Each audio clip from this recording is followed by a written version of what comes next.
Rhinos, on the other hand, believe in excitement and adventure.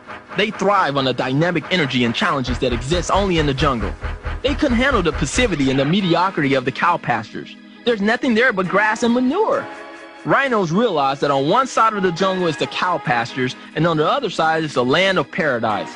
And all of their high aspirations, their goals, their desires are found on the side of where the land of paradise exists.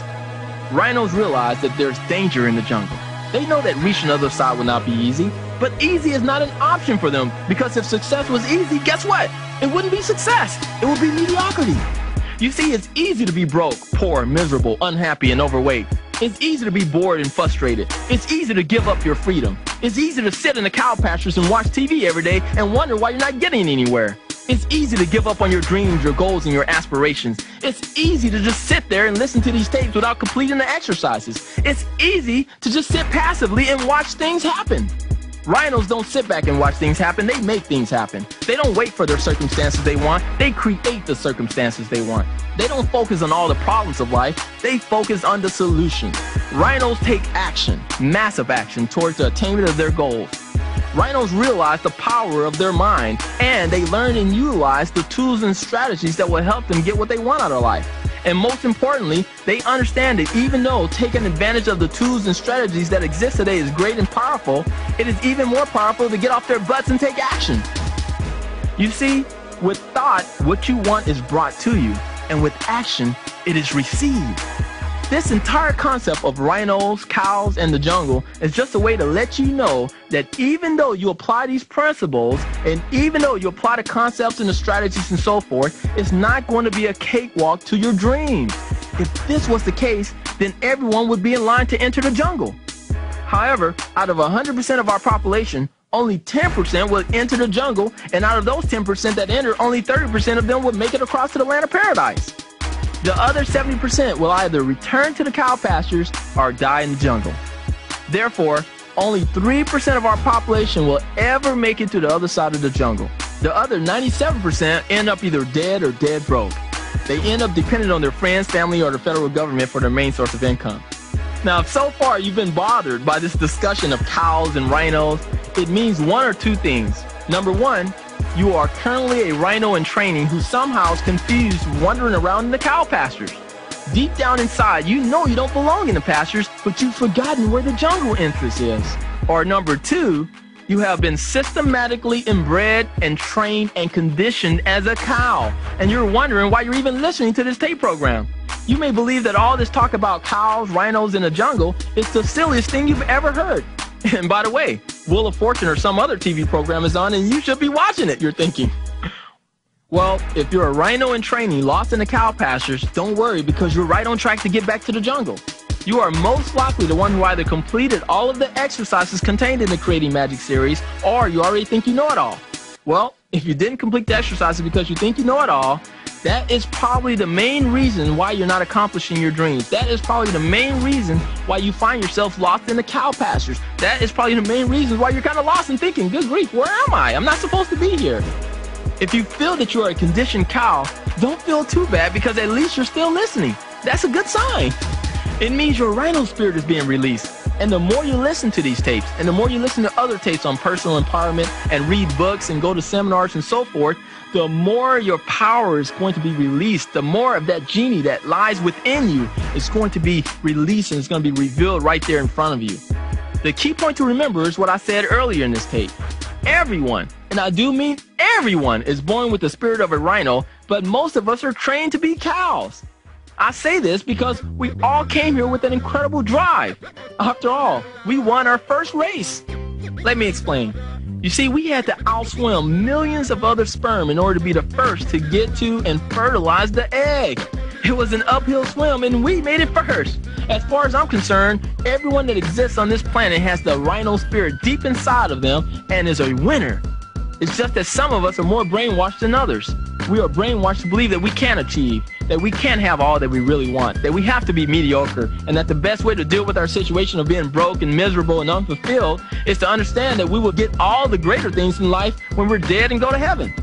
Well, listen, I'm all into going to heaven and so forth, but I'm not into living in hell in order to get there. I believe that you can create your own heaven on earth right now if you learn the proper strategies and apply them. You have the power to create magic in all areas of your life. And like I said before, you can create a heaven on earth right now if you decide to, or you can create a hell on earth right now if you decide to. The choice is yours. Just understand that no one said it's going to be easy. You will most definitely have visits from Murphy along the way, especially if you decide to enter the jungle. You're going to find out more about Murphy's committee and how they operate. You will learn how to identify Murphy's committee member when they pay you a visit, and you will learn how to beat them at their own game and enter the land of paradise. In the land of paradise, you can be what you want to be. You can do what you want to do, and you can have what you want to have. You don't have to worry about the price. You will learn how to develop the thick rhino skin so that you can endure the challenges which will surely come your way during your incredible journey through the jungle.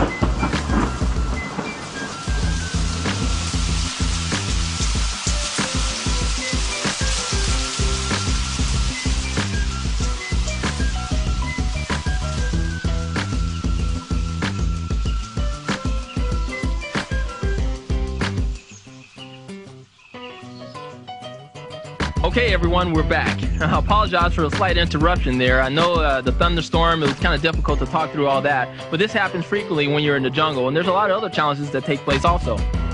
Okay, now that you know that on one side of the jungle is the cow pastures, and on the other side is the land of paradise, the first course of action is to make a decision to enter the jungle, and when there, to stay long enough to make it to the other side. You understand that we're all born with the rhino spirit, but most of us have been trained to be cows. We talked about the fact that only 10% of our entire population will even decide to enter the jungle, and only 3% of our population will actually make it across. Okay, where does Murphy's committee come into play? Well, remember I said that Murphy's committee consists of a council of 5 who have set up an operation in the universe that will test a person's level of commitment to their dreams, the goals and aspirations in which they're pursuing? Once again, I call them the Inners of Magic. Their main job is to see if they can stop as many people as possible from making it across the jungle. Therefore, once you decide to enter the jungle, you better be prepared for some visits from the various council members that exist on Murphy's committee. You see, all I'm doing right now is preparing you because I know that many of you have your affirmations prepared, you're excited about achieving them, you got your goals written down, but you may not be expecting, or you may not be willing to deal with what Murphy's committee in the jungle has in store for you. This is why it's important for you to know why you want to achieve what it is you most desire. Since I first entered the jungle in 1987, I've seen a lot of people come and I've seen a lot of people go.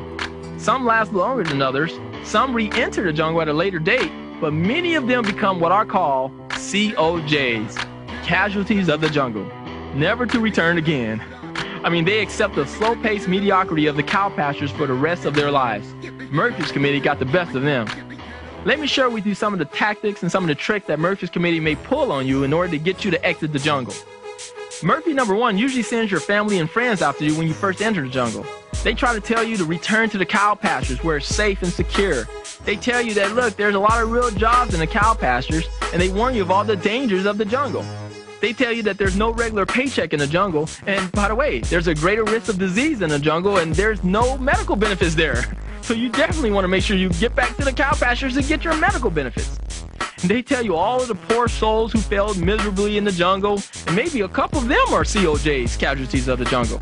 Besides, none of your other family members have made it to the other side, so what makes you think you can? You may as well accept your existence as a cow. After all, you don't have to take as many risks, and it doesn't take too much to survive. This shot from Murphy number 1 is enough to make most people return to the cow pastures. After all, they love their family, and they don't want to really hurt their feelings anyway. That arrow that came from Murphy number 1 quickly penetrated through their thin skin and did enough damage for them to leave the jungle and return to the pastures. I see a lot of people leaving the jungle for this reason. But some people are more in tune with their rhino spirit, thus they keep charging through the jungle. Now it's time for Murphy number 2 to go to work on you. The strategy that Murphy number 2 used on me was to help get me in a situation where at the age of 21, I was burnt out and couldn't pay my bills. He figured that by having my cars repossessed and by sending the creditors after me, that would surely make me exit the jungle. And believe you me, I did feel that arrow. But one of my jungle buddies helped take that arrow out of me. And by the way, he told me that my skin was getting thicker. This encouraged me, and I actually stayed in the jungle because of this reason. Nevertheless, this is a major and highly effective strategy that Murphy number 2 used to make sure people exit the jungle. And sure enough, many of them do. The few that remain in the jungle is laughed at by Murphy number 3 because he knows that his powerful strategies can surely make people leave the jungle. Murphy number 3 plays heavily with your emotions. The strategy that he used on me was setting me up in a situation where I began to fall in love with a beautiful young woman who wanted to live comfortably in the cow pastures. Well, sure enough, situations occurred where I found myself living in the cow pastures with this young and beautiful woman. I even got a job in the pastures. And after a while, I couldn't take living and working in the cow pastures. I started becoming irritated and frustrated. I didn't fit in with the cows very well because they all noticed the horn that was starting to grow out of my head. I simply couldn't hide the fact that I was a developing rhino. You see, most cows have a hard time spending time with rhinos, and most rhinos have a hard time spending lots of time with cows. Rhinos are constantly talking about positive things, about their dreams and their goals, about their jungle adventures, and about the possibility of bringing their newfound cow companion in the jungle with them so they can make it on the other side together. Cows get nervous when rhinos start talking about these things. Cows like to complain about the things that went wrong at work and not being able to pay their bills. And they like to discuss trivial and negative issues, such as what happened on the news or how bad the economy is. The bottom line is I had to return to the jungle, and I really wanted to take this woman with me. But the energy, the excitement, and the risk of the jungle were too much for her. She decided to stay away from rhinos, and I decided to return to the jungle. It was a painful experience, and Murphy number 3 was surprised to see me back. He had did a great job playing with my emotions, and I even acknowledged him for it. But I told him that the jungle is where I belong, and that's where I will stay until I make it to the other side. I vowed to only fall in love with women who were promising young developing rhinos themselves instead of trying to make them rhinos. He was impressed with my determination, and so were the other committee members. You see, only a handful of people make it past Murphy number 3. Well, nevertheless, Murphy number 4 and Murphy number 5 were determined to stop me, and they're going to be determined to stop you as well. You see, getting past Murphy number 3 is a major breakthrough. By this time, your jungle skills have increased tremendously. Your skin is thickening more and more through every challenge you have through the jungle. You become more and more determined to make it to the other side of the jungle. And for the first time, you actually begin to embrace the atmosphere of the jungle. You have even developed enough skills and strategies to teach the newcomers and those who are sick and tired of being cows and are highly considering entering the jungle. You can tell them what gear to pack, what to expect, and how to effectively handle the potholes and the best route to take in order to avoid the occasional quicksand spots. Many rhinos actually use this avenue of teaching newcomers the techniques of successfully making it through the jungle as a source of revenue to support the remainder of their expedition through the jungle. By the way, even existing rhinos come and hear these strategies just to polish up and reinforce their jungle skills that they already have.